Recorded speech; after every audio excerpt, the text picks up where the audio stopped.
Welcome to today's class on abstract algebra. Today we discuss unique factorization domains. First we define the divisor. Let R be a commutative ring with a unity and let AB belongs to the ring R. If there exists a C in R such that B equal to AC, then we say that A divides B, or A is a factor of B, denoted by A divides B. So this is the notation for A divides B. We read A does not divide B and we denote it like this. So now we define what is meant by associate. So this is the definition. An element U of a commutative ring R with a unity is a unit of R if U divides 1. That is, U has a multiplicative inverse in R. Two elements A, B in R set are said to be associates in R if A equal to BU, where U is a unit in R. We define irreducibles. A non-zero element P that is not a unit of an integral domain D is an irreducible of D if every factorization P equal to AB in D has the property that either A or B is a unit. Note that associate of an irreducible P is again an irreducible. For if P is equal to UC for a unit U, then any factorization of C provides a factorization of P. Now we define unique factorization domain. So this is a definition. An integral domain D is a unique factorization domain. It is abbreviated as UFD if the following conditions are satisfied. 1. Every element of D that is neither 0 nor a unit can be factored into product of finite number of irreducibles. If P1, P2, etc. PR, so this is the second condition. If P1, P2, etc. PR and Q1, Q2, etc. QS are two factorization of the same element of D into irreducibles, then R equal to S and Qj can be renumbered so that Pi and Qi are associates. You already have the theorem. If f is a field, then every non-constant polynomial f of x in fx can be factored in fx into product of irreducible polynomials. The irreducible polynomials being unique except for order and for unit factors in f. Thus, f of x is a UFD. Also, you know that z is a UFD. So, using this theorem, you can see that f of x is a UFD. Now, we define principal ideal. The definition of principal ideal is this. The principal ideal generated by A of D consists of all multiples of the elements A. Now, we define what is meant by principal ideal domain. An integral domain D is a principal ideal domain. It is abbreviated as PID if every ideal in D is a principal ideal. Note that Z is a PID because every ideal in Z is of the form NZ generated by some integer n. The following theorem shows that if f is a field, then f of x is a principal ideal domain. You know this theorem. If f is a field, then every ideal in f of x is principal ideal. Therefore, f of x is a principal ideal domain. Now, in this section, we prove these two theorems. This is our goal. Every principal ideal domain is a unique factorization domain. That is, every PID is a UFD. And if D is a UFD, then D of x is a UFD. You define what is meant by union.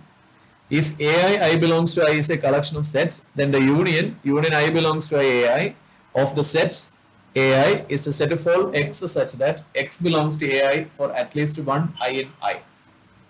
Now we prove this lemma. Let R be a commutative ring and let N1 contained in N2 contained in etc. be an ascending chain of ideals Ni in R. Then N is equal to union over I Ni is an ideal of R. So we prove this. A proof. Let N equal to union over I Ni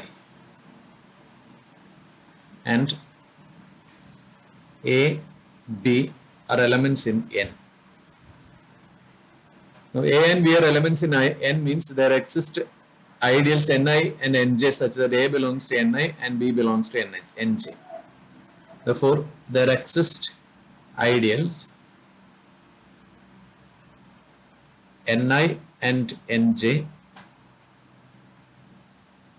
such that A belongs to Ni and B belongs to Nj. Now since N1 contained in N2 contained in etc., then either Ni is contained in Nj or Nj is contained in Ni. Assume that Ni is contained in Nj. So this implies A and B belongs to Nj. This is because you know that A belongs to Ni and Ni is contained in Nj. Therefore, A belongs to Nj and B belongs to Ni. So this implies A plus or minus B and AB belongs to Nj.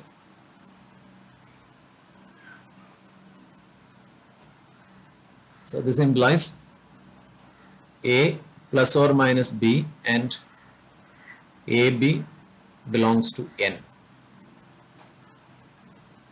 Taking A equal to 0, then 0 plus B, that is equal to B, belongs to N, and A minus B, that is equal to 0 minus B. This implies minus B belongs to N. Now since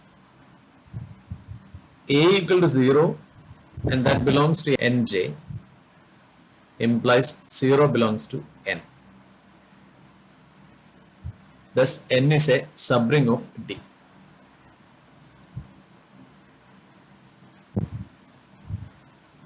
For A belongs to N and D belongs to D, we must have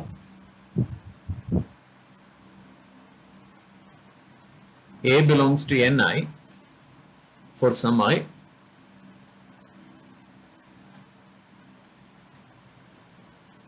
and since Ni is an ideal,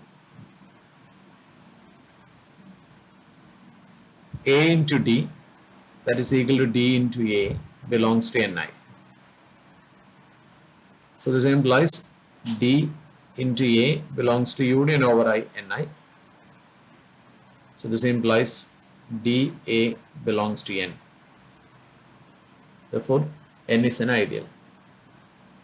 So we have used the definition of ideal, an additive subgroup N of a ring R satisfying the properties An contained in N and Nb contained in N for all A, B in the ring R is called an ideal. So this proves the lemma. Now we prove the ascending chain condition for principal ideal domain. Let D be a PID if N1 contained in N2 contained in etc. is an ascending chain of ideals Ni, then there exists a positive integer R such that Nr equal to Ns for all S greater than or equal to R. Equivalently, a very strictly ascending chain of ideals, all inclusions are proper, in a principal ideal domain is of finite length. We express this by saying that the ascending chain condition ACC holds for ideals in PID. Proof. Our assumption is that D is a principal ideal domain. So let D be a principal ideal domain. And from the previous lemma, you know that N is an ideal. We know that N equal to union over I, Ni, is an ideal in D. And D is principal. Therefore, now as an ideal in D, N is principal ideal.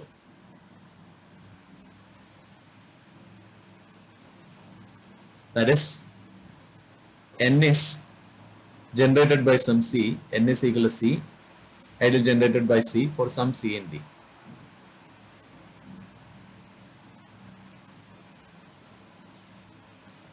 And you know that n is a union over I ni, since n equal to union over I ni, C belongs to nr for some R in Z plus.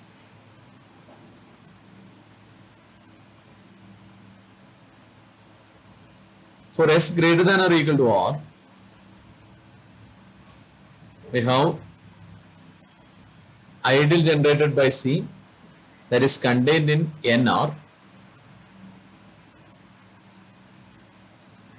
This is contained in ns, that is contained in n, and you know that n is ideal generated by C. So from this, nr must be equal to ns. So this implies nr equal to ns for S greater than or equal to R. That is, every strictly ascending chain of ideals is finite. That is, every strictly ascending chain of ideals is finite. So this proves the ascending chain condition.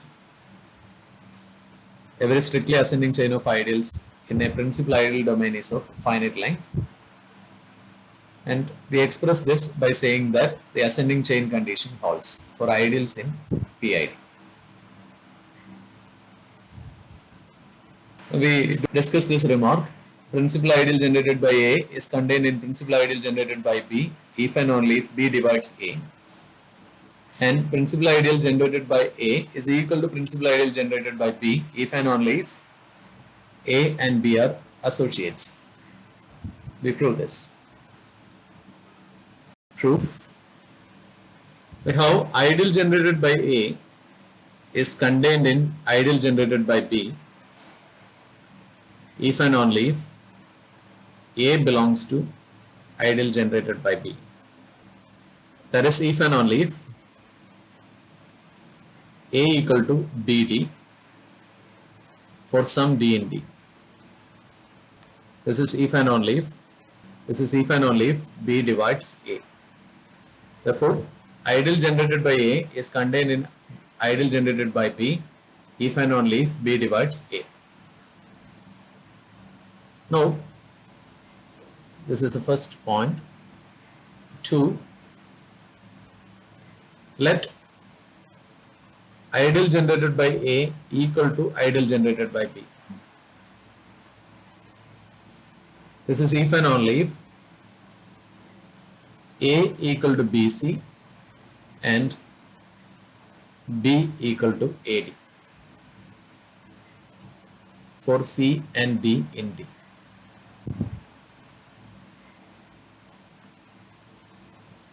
Therefore, A equal to ADC. So this implies cancelling A, you will get 1 equal to DC. Therefore, D and C are units. That is, A equal to BC and B equal to AD implies A, D and C are units. Therefore, A and B are associates. This is if and only if A and B are associates.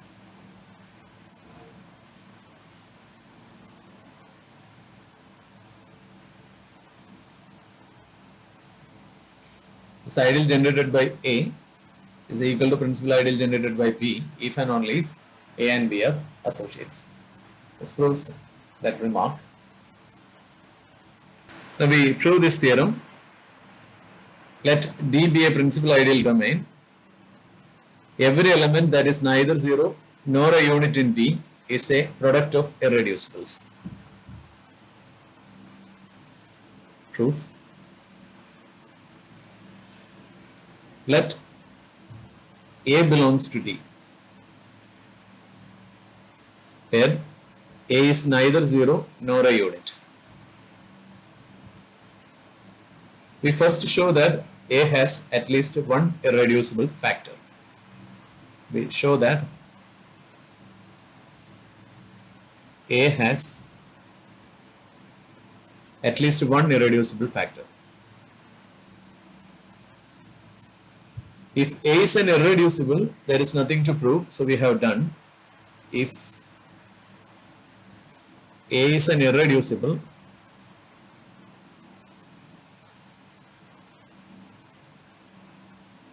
we have done. If A is not an irreducible, then A is equal to A1 into B1, where A1 and B1 are non-units. Now, A equal to A1 into B1 implies ideal generated by A is contained in ideal generated by A1.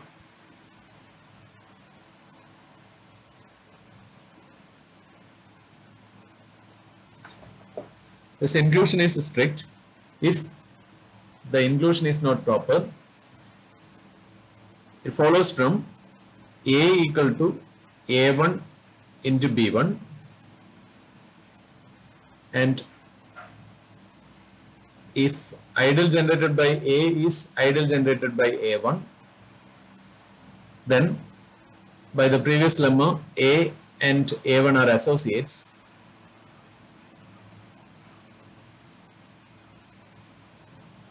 That will imply that B1 is a unit.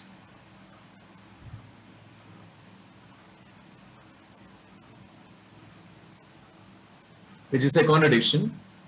Therefore, the inclusion must be proper. A must be contained in A1. Now, continuing this procedure, we arrive at strictly ascending chain of ideals. Continuing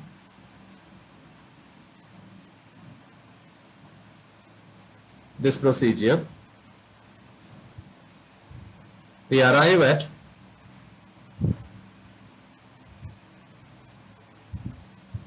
a strictly ascending chain of ideals.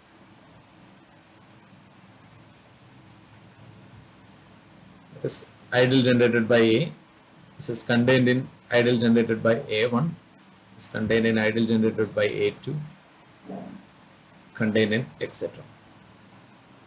Now, since D is a PID, by the ascending chain condition, this chain must terminate. Therefore, by ascending chain condition in the previous lemma, this chain terminate with some AR.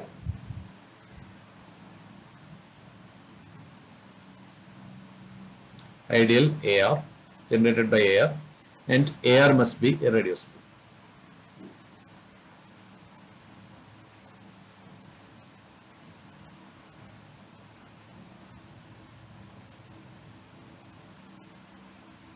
Therefore, A has an irreducible factor AR.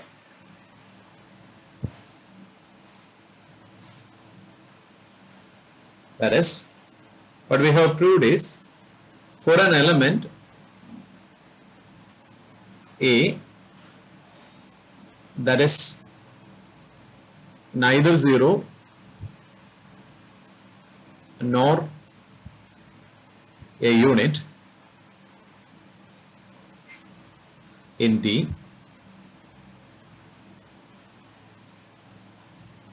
either A is irreducible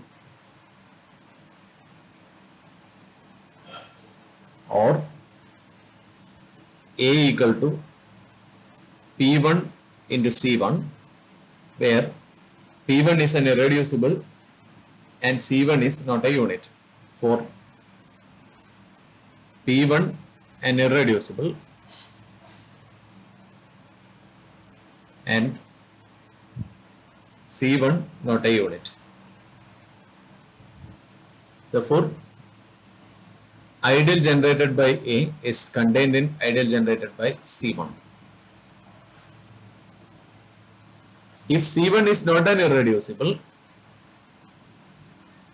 then C1 equal to some P2 C2 for an irreducible P2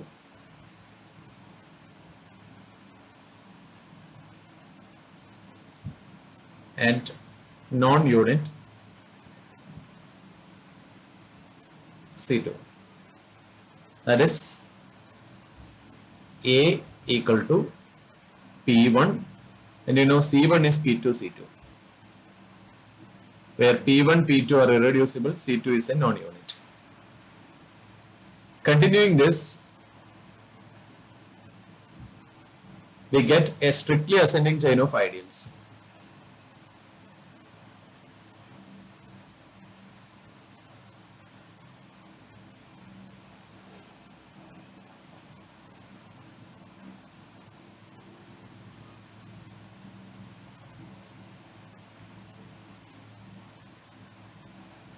Ideal generated by A is contained in ideal generated by C1, is contained in etc. is contained in ideal generated by Cn, is contained in etc.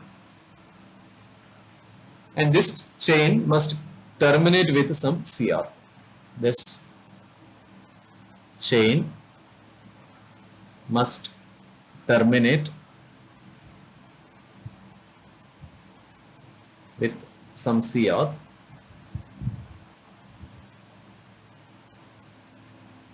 where Cr equal to Qr. Qr is an irreducible.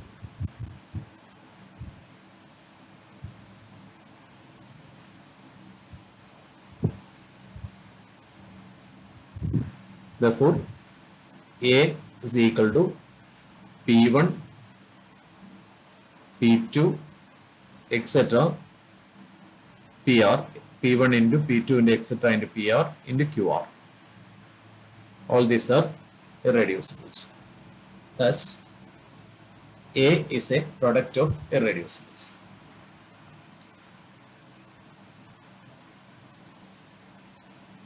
So this proves that theorem.